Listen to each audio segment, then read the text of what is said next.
وسر طريقي كي أراه يطيب.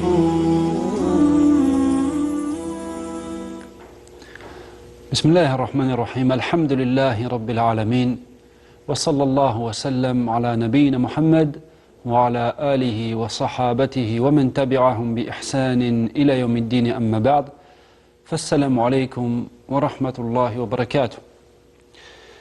Pour commencer ce cours, on va faire une invocation pour nos frères en Palestine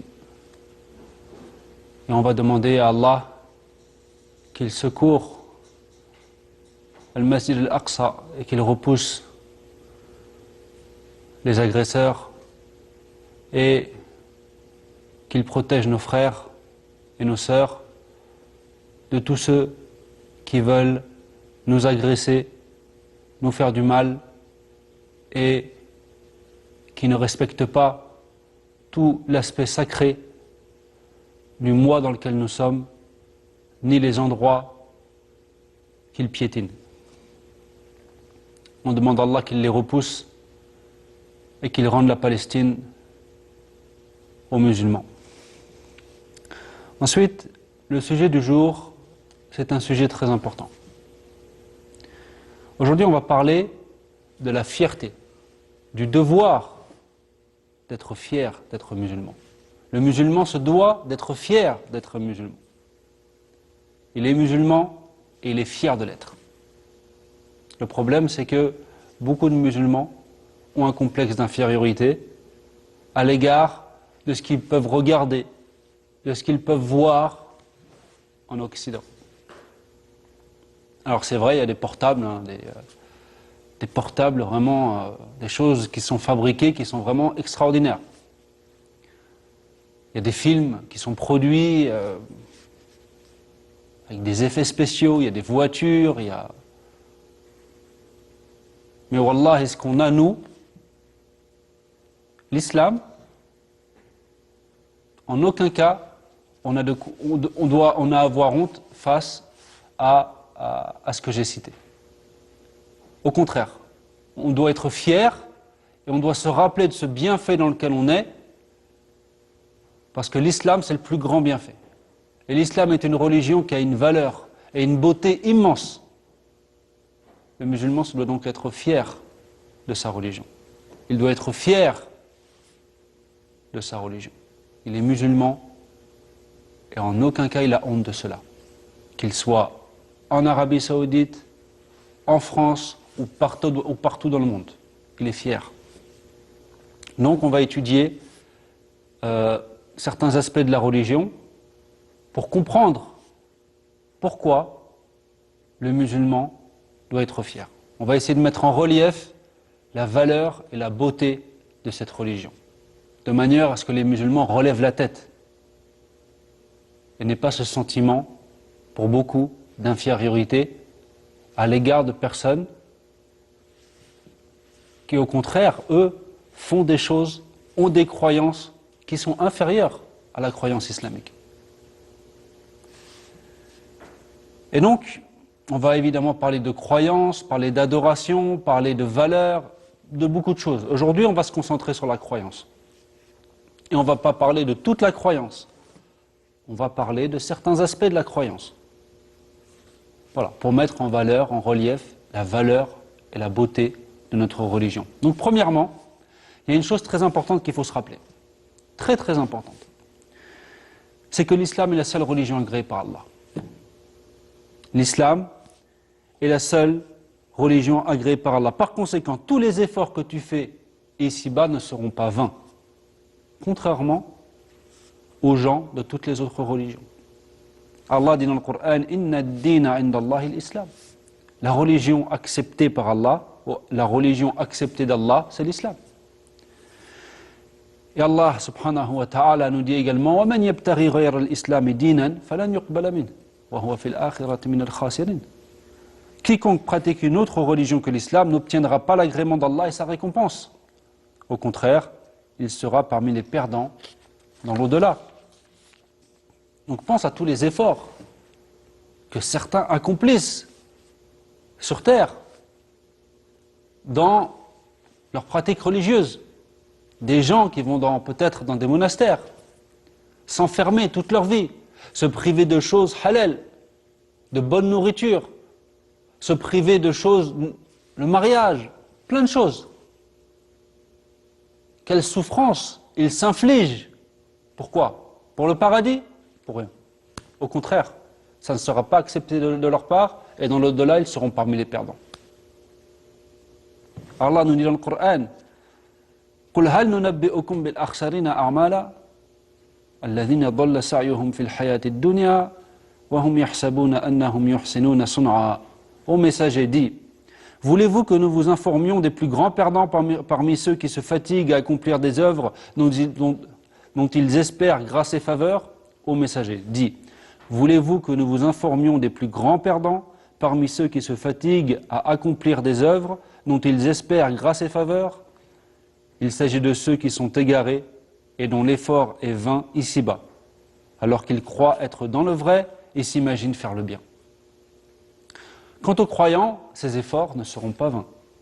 Quant aux croyants, ces efforts ne seront pas vains. Allah nous dit dans le Coran, Inna alladhina amanu wa aminu salihati, inna la nudi'u ajra man ahsana amala. Certes, ceux qui ont cru et qui ont accompli les bonnes œuvres seront grandement récompensés. Vraiment, nous ne laissons jamais se perdre la récompense de ceux qui nous ont adorés correctement. Donc, toi, par contre, en tant que croyant, la fatigue dont tu fais preuve pour être sincère envers Allah. Quand tu fais une œuvre d'adoration, tu ne fais pas pour les gens, tu ne fais pas pour être complimenté, tu fais pour Allah, ça demande un effort. Cet effort n'est pas vain. Quand tu te lèves le matin, tu te rappelles, au moment où le sommeil est parfois, on va dire, vraiment très bon, le matin au Fajr, tu te lèves, tu vas faire la prière, tu fais des efforts, ça demande parfois un effort. Mais subhanallah, tu seras récompensé pour ça. Le jeûne que tu es en train de faire là maintenant, au moment où tu me regardes, tu te prives de manger, tu te prives de boire, ça demande un effort. Mais ce n'est pas vain. Allah va te récompenser. Allah va te récompenser pour ça, incha'Allah ta'ala. Ça, c'est la première chose. L'islam est la religion agréée par Allah, et donc tes efforts et akhi ne seront pas vains. Rappelle-toi de cette chose-là. Tu vis une vie où tes efforts ont une valeur, sont reconnus par Allah. Ça mérite d'être médité. Deuxièmement, il y a une chose qu'il faut savoir sur la croyance islamique, c'est qu'elle a des caractéristiques magnifiques, parmi lesquelles elle est simple. Elle est simple. Elle est conforme à la nature humaine. Et elle est conforme à la raison saine. Évidemment, la croyance islamique est basée sur 6 piliers, comme le prophète Mohammed sallallahu alayhi wa sallam nous l'a expliqué dans le hadith de Jibril. C'est le fait de croire en Allah, de croire en ses anges, de croire en ses livres, de croire en ses messagers, de croire au jour dernier et au destin, qu'il soit bon ou mauvais. Là, on ne va pas évoquer tous les piliers. On va commencer aujourd'hui, on va évoquer la croyance en Allah. C'est une croyance simple, conforme à la nature, conforme à la raison humaine, saine. Regarde, en quoi les musulmans croient? Ils croient en Allah, le Créateur. Ils croient que Allah, c'est le Créateur. Voilà ce qu'ils croient au sujet d'Allah. C'est le Créateur, il est absolument parfait, il est le seul à mériter d'être adoré. Voilà, ils croient en leur Créateur.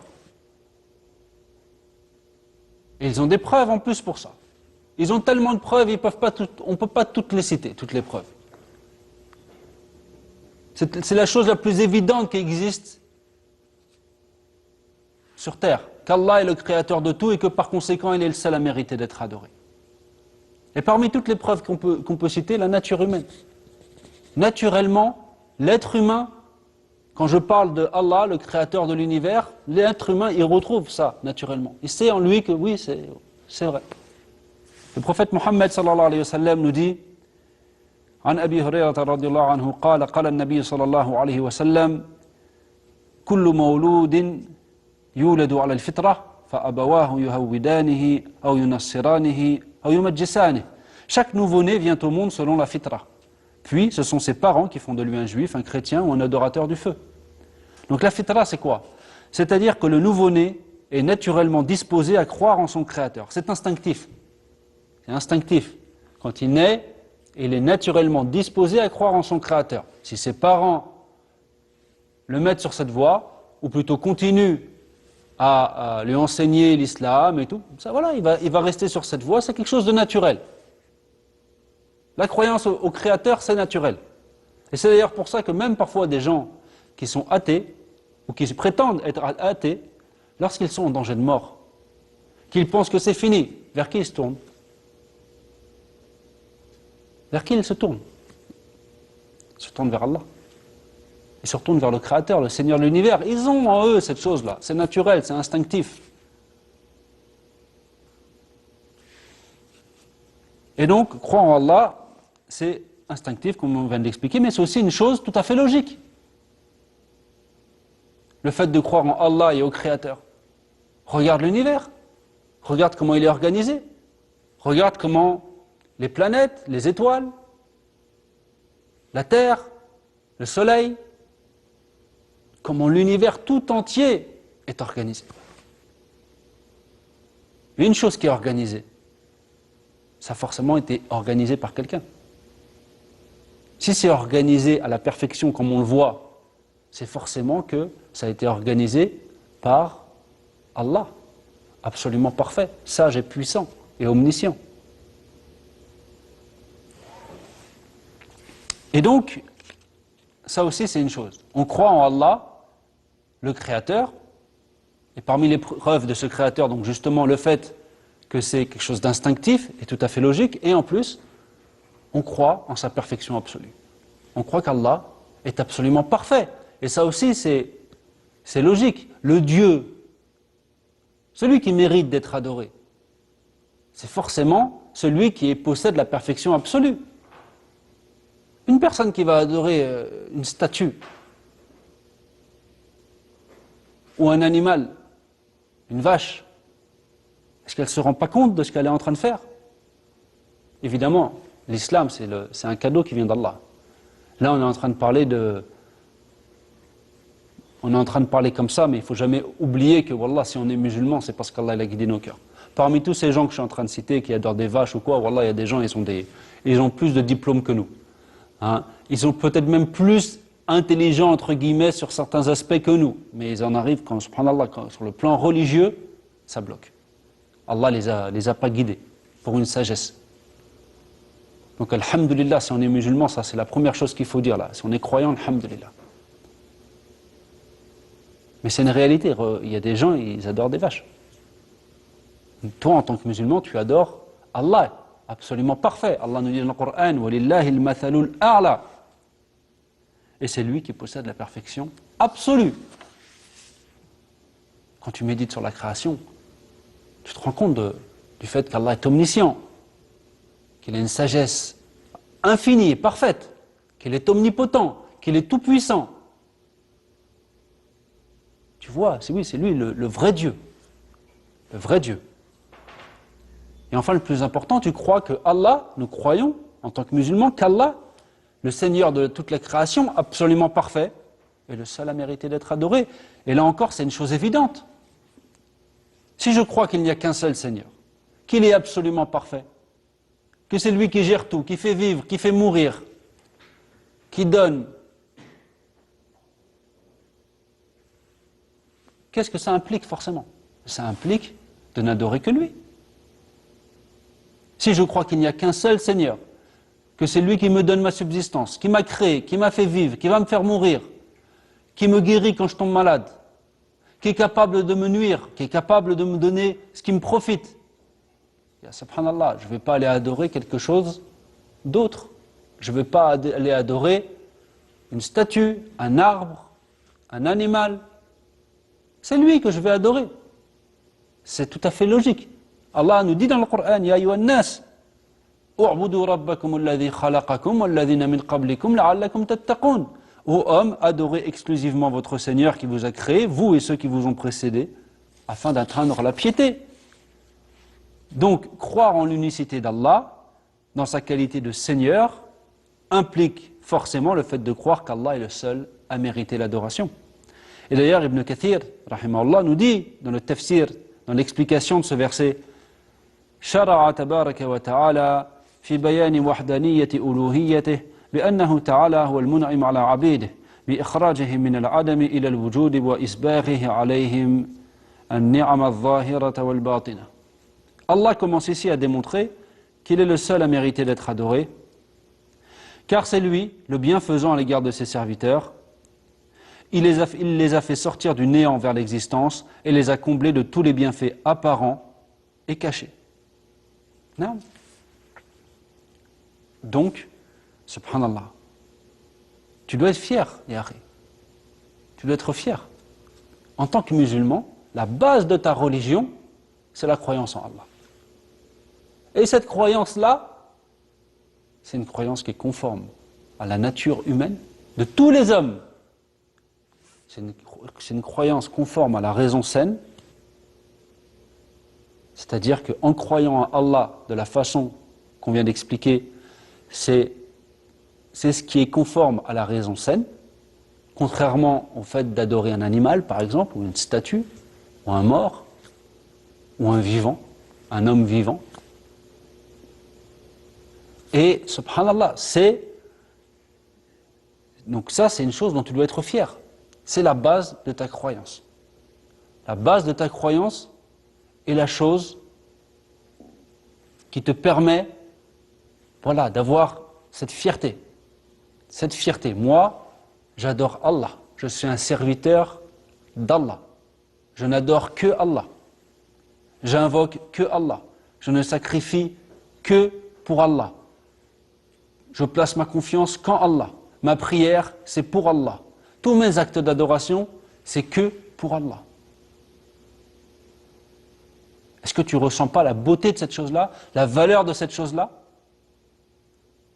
Est-ce qu'on doit sentir un complexe d'infériorité quand on croit en ça à l'égard de gens qui, même s'ils envoient des satellites jusqu'à je ne sais pas où, n'arrivent pas à reconnaître la chose la plus évidente qui soit, à savoir l'existence du Créateur. Ils regardent la création, ils regardent les planètes, ils regardent l'univers, et ils n'ont pas compris cette chose simple qui est qu'une chose créée a forcément un Créateur.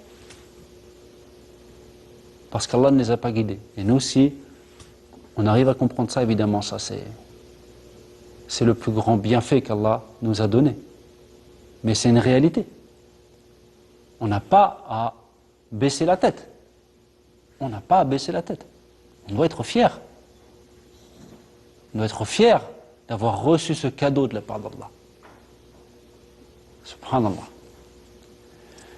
Parmi les choses également dont on doit être fier, c'est d'être fier d'appartenir à la communauté dont le livre sacré est le Coran. Nous appartenons à la communauté dont le livre sacré est le Coran. Le Coran, c'est la parole d'Allah, subhanahu wa ta'ala. Le Coran est préservé de toute forme d'erreur, de toute forme de falsification. Allah nous dit dans le Coran, Inna nahnu nazzalna dhikra wa inna lahu lahafidhun. C'est nous qui avons fait descendre le Coran et c'est nous qui le préservons de toute forme d'altération. Donc aujourd'hui, tu as un livre, c'est le Coran, tu appartiens à la religion qu'Allah agrée, tes œuvres sont agréées par Allah, Inch'Allah, et le livre principal de cette religion, le livre sacré de l'islam, c'est quoi? C'est le Coran, un livre protégé. Tu peux le lire comme il a été révélé à l'époque du prophète Mohammed sallallahu alayhi wa sallam. Et tu peux le comprendre comme il a été compris à l'époque du prophète Mohammed sallallahu alayhi wa sallam. Parce qu'Allah en a protégé les mots et il a protégé la signification des mots également. Non. C'est pour ça qu'on trouve aujourd'hui que la sunna également est protégée. On sait qu'est-ce qui est authentique parmi ce qui a été attribué au prophète Mohammed sallallahu alayhi wa sallam. On sait ce qui est faible parmi les paroles, les actes et les descriptions qui ont été attribués au prophète Mohammed sallallahu alayhi wa sallam. La langue arabe a été protégée. On sait comment parler les Arabes. On sait qu'est-ce qui fait partie de leur langue. En gros, le Coran est protégé. Donc tu peux adorer Allah. Tu peux mettre en pratique le Coran. Tu peux croire la croyance à laquelle appelle le Coran en toute tranquillité. Tu es certain que c'est ce qu'Allah aime. Est-ce que tu penses que cette chose-là est présente dans les autres communautés? Non. Dans les autres communautés, par exemple, les juifs, les chrétiens, ils se basent sur quoi? Sur la Torah, sur l'évangile. Je ne rentre pas dans les détails de toutes les choses sur lesquelles ils se basent, mais par exemple, on va prendre la Torah et l'évangile. Ce sont des livres qui ont été révélés par Allah. Mais subhanallah, ce sont des livres qui ont été abrogés et qui ont été falsifiés. Allah nous dit dans le Coran, وَأَنزَلْنَا إِلَيْكَ الْكِتَابَ بِالْحَقِّ مُصَدِّقًا لِمَا بَيْنَ يَدَيْهِ مِنَ الْكِتَابِ وَمُهَيْمِنًا عَلَيْهِ. Et sur toi, nous avons fait descendre le livre avec la vérité pour confirmer les livres antérieurs tels qu'ils étaient avant leur falsification et pour prévaloir sur eux. Naam. Donc les livres antérieurs sont abrogés et les livres antérieurs ont été falsifiés. Contrairement au Coran, le livre que tu considères comme sacré. Et parmi les preuves que les livres qu'il y a entre les mains des juifs et des chrétiens aujourd'hui ont été falsifiés, parmi toutes les preuves, notamment le fait, par exemple, qu'Allah, dans certains versets, réfute des choses qui sont écrites dans leurs livres. Allah nous dit dans le Coran, وَلَقَدْ خَلَقْنَا السَّمَاوَاتِ وَالْأَرْضَ وَمَا بَيْنَهُمَا فِي سِتَّةِ أَيَّامٍ وَمَا مَسَّنَا مِنْ لُغُوبٍ. Nous avons créé les cieux et la terre et ce qui existe entre eux en 6 jours, sans éprouver la moindre fatigue. Et ce verset réfute quoi? Réfute ce qui a écrit dans Genèse, chapitre 2, verset 2, dans l'Ancien Testament. Dieu acheva au 7e jour son œuvre qu'il avait faite et il se reposa au 7e jour de toute son œuvre qu'il avait faite. Donc ils attribuent à Allah le fait de se reposer. Est-ce que Allah il a révélé cette chose-là? Non. Comment on le sait? Parce que dans le Coran, le dernier livre qui a été révélé par Allah, le livre qui est protégé par Allah, Allah nous dit qu'il ne s'est pas reposé ou qu'il n'a jamais été fatigué par la création des cieux et de la terre. Il réfute cette chose-là. Donc on sait que ça c'est une falsification de leur part. Donc, toi aujourd'hui, sois fier d'appartenir à cette communauté dont le livre est protégé, dont le livre est le Coran. Dans les prochains cours, Inch'Allah ta'ala, on évoquera d'autres aspects de la religion pour mettre en valeur sa beauté et donc être fier d'appartenir à cette communauté. Et pour terminer, on demande encore à Allah de secourir nos frères en Palestine et Al-Masjid Al-Aqsa et qu'il repousse les agresseurs. هذا والله أعلم وصلى الله وسلم على نبينا محمد والسلام عليكم ورحمة الله وبركاته.